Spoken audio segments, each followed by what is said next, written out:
unsure of how he ended up there. As he tries to piece things together, memories flood back of being struck down by a demon's sword and dying. He realizes this must be in the isekai, though he has no idea how or why it happened, or even what he has become. Confused, he instinctively accesses a system menu and discovers his new form, an S-rank behemoth, known in human legends as creatures so fearsome that entire armies are needed to defeat just one. The revelation leaves him excited. In his previous life, he was a knight devoted to protecting humanity. Now with this monstrous form, he feels an intense internal conflict. Searching for answers, he approaches a lake in the cave. But as he gazes at his reflection, he doesn't see a terrifying behemoth staring back. Instead, he sees a tiny kitten. Shocked, he lets out a scream so loud it echoes across the city. The next morning, as sunlight spills across the land, an elf eagerly opens her bedroom window. She quickly changes clothes, grabs her twin swords, and prepares to set out for the day. Back in the cave, the kitten is struggling to come to terms with his new life. Still, he feels a sliver of gratitude for this second chance. His thoughts are interrupted by the appearance of a slime, a common E-rank creature. Instinctively, he worries the slime might try to eat him. Frantic, he searches his system menu for a skill to defend himself and selects Stone Howl, which he uses to defeat the slime. Hungry after the battle, the kitten sniffs the slime's remains and reluctantly takes a bite. To his surprise, the taste is far better than he expected. Even more astonishingly, he discovers that consuming his prey allows him to absorb their skills.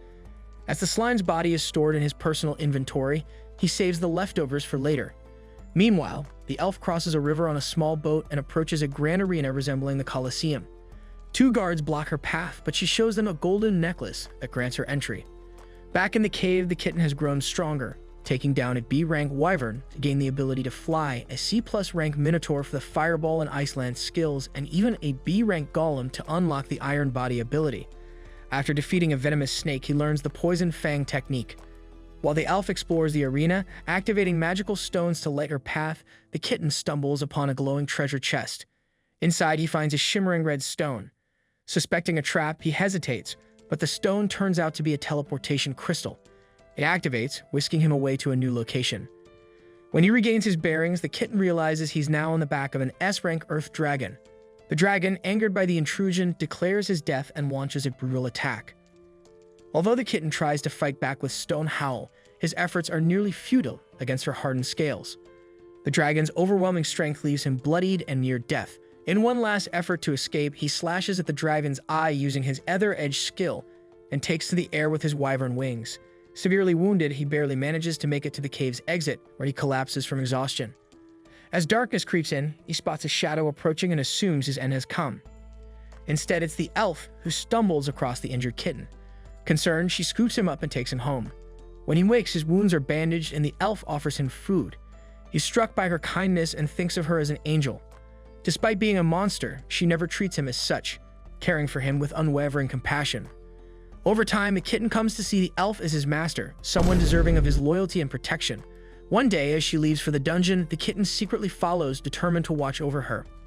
Inside the dungeon, the elf skillfully dispatches a group of goblins, her twin swords moving with incredible precision. She even collects their ears as proof of her victory. The kitten is awed by her speed and strength, but notices that she seems to hold back slightly, likely due to the weight of her swords. But as they progress, a goblin mage appears, hurling a fireball at the elf. Realizing his master is about to become roasted by a fireball, the cat leaps forward, pushing her to the ground just in time. Since he cannot reveal his true identity, he resorts to attacking the goblin like a normal feline. After witnessing this strange scene, the puzzle elf questions how her little pet ended up there. Despite her confusion, the two make their way home by late afternoon. During the boat ride, the kitten enjoys her mommy's special care, feeling as if he's in a warm, heavenly paradise. In the bustling commercial district, they arrive at the Adventurers Guild, where all eyes turn to Aria, the elf, as she enters. Her charm captivates everyone, and many secretly envy the kitten she carries so lovingly. One of the guild's adventurers, Lord Casman, approaches her yet again, trying to convince her to join his party. As always, Aria firmly declines, but this old fatty persists, boasting that he could take good care of her. Seeing Casman reach out toward Aria, the kitten reacts immediately, leaping forward to bite the man's hand.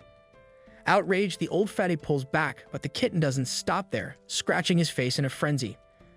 Furious, Casman draws his sword, prepared to strike the small creature. However, our zesty guild receptionist, Arnold Holzweilsmeger, quickly steps in, forbidding such behavior inside the guild.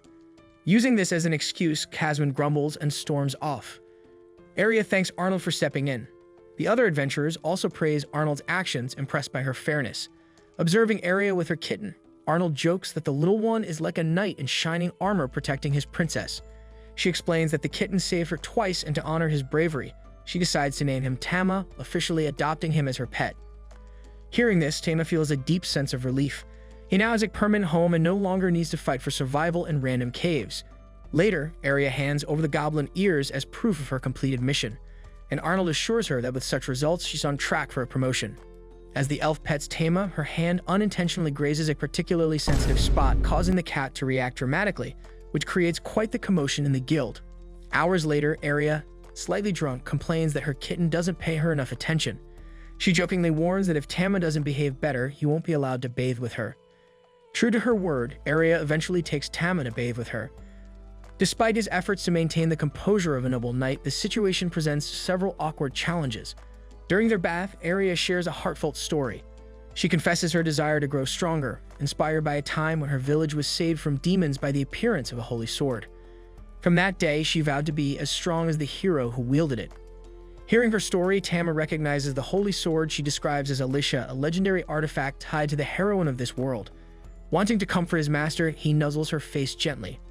Another day, as they walk through the streets, Tama notices how beloved Aria is by the townsfolk, who greet her warmly.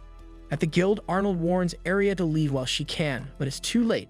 Lord Kasman appears, brandishing an official order from the Baron. The document demands that Aria's cat be sacrificed as punishment for injuring Kasman. Desperate, Aria begs for mercy. Kasman proposes an alternative, a duel to settle the matter. If Aria wins, Tama will be spared. If she loses, she will become Kasman's wife. With no other options, Aria agrees. That evening, before the duel begins, Kasman smugly acknowledges that Aria is a rank below him. He mockingly allows her to have outside help, though no one initially steps forward. Tama, however, boldly steps up, determined to protect his master once again. Kasman laughs at the sight of the kitten, but Arnold reminds everyone that Tama truly acts like a knight in shining armor. The fight begins, and Aria activates her acceleration skill to outmaneuver her opponent.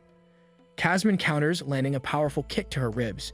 The elf retaliates with a kunai, but Kasman deflects it with his durable cape. Amid the battle, Kasman taunts Aria, claiming her hands would be better suited for kitchen work than wielding a sword. Tama struggles to resist the temptation to unleash a fireball or ice spear at Kasman's smug face. As the duel intensifies, Kasman disarms Aria, advancing toward her with a predatory gleam in his eyes. Just as he's about to strike the finishing blow, Tama intervenes, using Iron Body to block the sword. He follows up with Stone Howl, sending Kasman flying. In a twist of fate, Kasman lands on a stray sword, which strikes him painfully in the groin. With Kasman defeated, the crowd cheers, celebrating Tama as an elemental cat. Arnold declares Aria the victor, and Tama reflects on what just happened. Despite being an S-rank behemoth, he has somehow managed to live peacefully as a pet. For now, this is the life he'll embrace. This then marks the end of today's anime recap. If you enjoyed the video and want more of it, please support the channel by leaving a like and subscribe. Let's help us reach our current goal of 20,000 subscribers.